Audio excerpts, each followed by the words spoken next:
So ayan guys, good morning. So ayan guys, Alpards, ituturo ko sa inyo paano natin ipapaano itong piston nya. Kasi yan, i-atras, paano natin i-atras.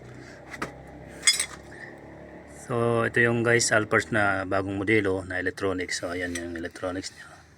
So bago kayo magtanggal ng brake lining, dapat i-release nyo muna yung ano doon guys, yung handbrake na or parking brake. So yan guys, bago nyo, pag natanggal na doon, siyempre tatanggalin nyo muna dito.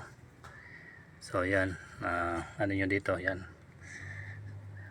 pipisilin dito or didiinan. Sandali lang guys.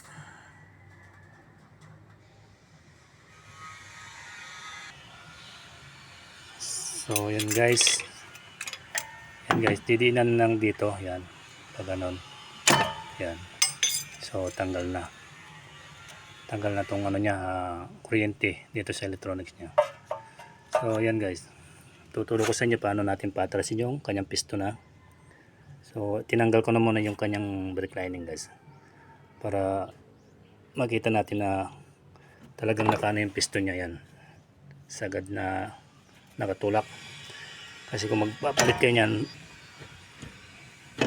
yan guys, yan, pinakita ko muna sa inyo. So yan, pag ganyan guys, paano ba natin ano yan, i-atras. Ayan, paano ba natin i-atras doon sa kabila. Ano dito, wire, may battery. Gagamitan natin siya ng 12 volts na battery. Ito yung gagamitin natin, pula tsaka itim. Itong itim, pula guys, gagamitin natin dito sa positive. So ilalagay lang natin dito sa positive. So ayan, ayan yung positive, ilalagay natin ganyan.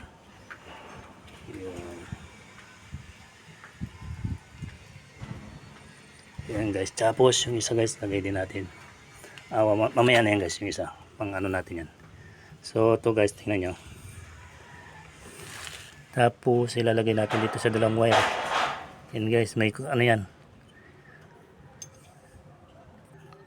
So yan guys, nailagay ko na isa. Tapos yung isa pa, may socket yan dun sa loob guys. Yan, mas maganda may ganito kayo, socket din.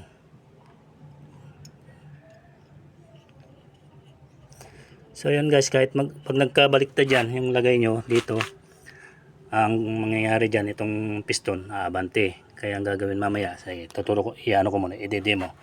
So yan guys, yan nakalagay ng ating ano, wire, positive dun sa baba, yan, negative dun sa taas. So tingnan nyo yung piston, ididikit natin dito sa ground. Pagkadikit ng ground, makikita ba yan? Yan guys, yung kamay ko, tingnan natin ano mangyari. Diba guys? Ngayon pagbalik-tarin natin guys, para makita nyo rin yung paabante. Yan, nilipat ko yung wire dun sa negative na pula. Yan, naging dati positive yan, nilipat ko ngayon doon. Yan, pagbalik-tarin lang natin. Pag ganyan guys ang mangyari dyan, tapos idikit nyo dito sa battery, sa itong ground, pupunta rito sa positive. Tingnan nyo, aabante yung piston natin.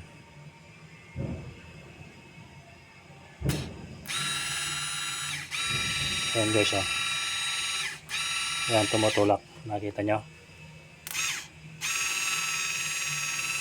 tumutulak. So yun guys, ngayon tuturo ko sa inyo paano naman yung patras natin yun. So Alpards to guys. So yun guys, tuturo ko sa inyo paano yung pag-atras ng piston.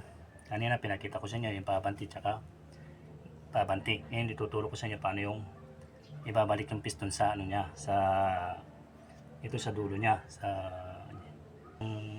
caliper. So yun guys, una ibabalik niyo muna to. Kailangan natin ibalik.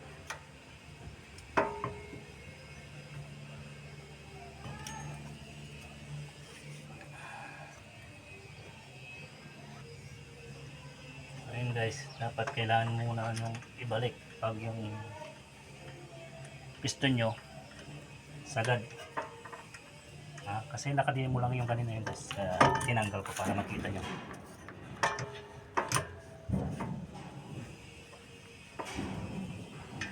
So kailangan nyo ng baterya 12 volts pag ganito.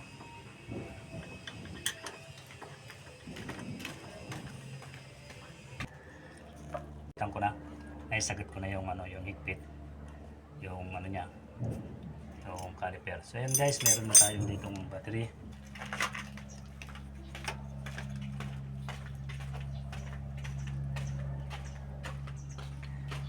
So ayan guys, yung battery natin positive. Yan, kulay pula dito sa dulo. Itong negative dito. So paano yan? Paano patras? So yun guys. Yung positive natin guys, dito naman yan sa kanyang kuryente, dito sa kanyang electronics. Banda rito sa kanan yung ano niya, positive. Yung negative dito. So ito yung negative natin. Kadugtong doon. So yun guys, gagawin nyo lang. Ididikit nyo lang dito sa ano. Pakinggan nyo, may tutunog dyan. Yan guys. Tapos pag ganun guys, di ba, sisikotin nyo ngayon dito yung kanyang piston. Kailangan nyo sikotin para bumalik doon sa dati niya guys. Yan o. Para bumalik. Tapos pag kanyan matigas ulit, i-ano nyo ulit dito guys sa kanyang i-ground nyo ulit. Yan. Tapos ano nyo na naman dito guys. Hanggat sa ano siya guys, yung maibalik nyo sa dating pwesto yung piston. May sagad doon sa dulo niya. Yan. Pag ganyan lang guys, matigas, hihinto yan eh. Iyan nyo na naman dito, paandarin nyo. Tapos sikotin nyo lang. Yan. So gagamitan na natin siya ng ano, medyo malaki para mabilis. So yun guys, yan. Pag matigas ulit, i-ano nyo ulit. Ayan guys, oh.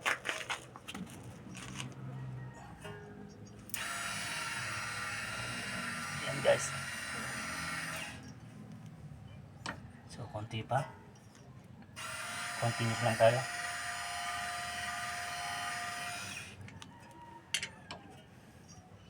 So ayan guys, konti pa. So yun, sagad na. Okay na siya. So yan guys, papakita ko sa inyo ha. Ganun lang ang technique ng Alparts na electronics Toyota. So yun guys, papakita ko rin sa inyo. Tanggalin natin dito. Papakita ko rin sa inyo kung talagang ano yung ginawa natin. Kung napatras natin yung piston ng caliper.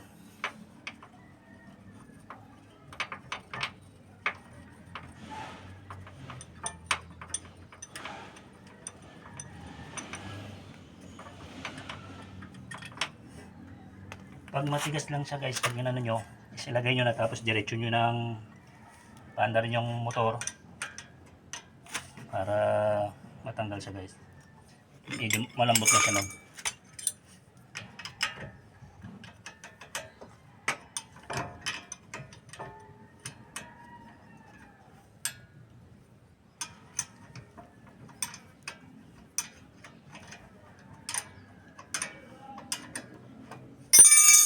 Shoutout sa inyo lahat guys, thank you sa lahat ng nagano sa aking ano, Facebook page, yung follow. So yan guys, yan tinanggal ko ulit no. So ayan o, tingnan nyo. Ayan na yung ating resulta ng pag-ano. So kita ba? So ayan guys, ayan o.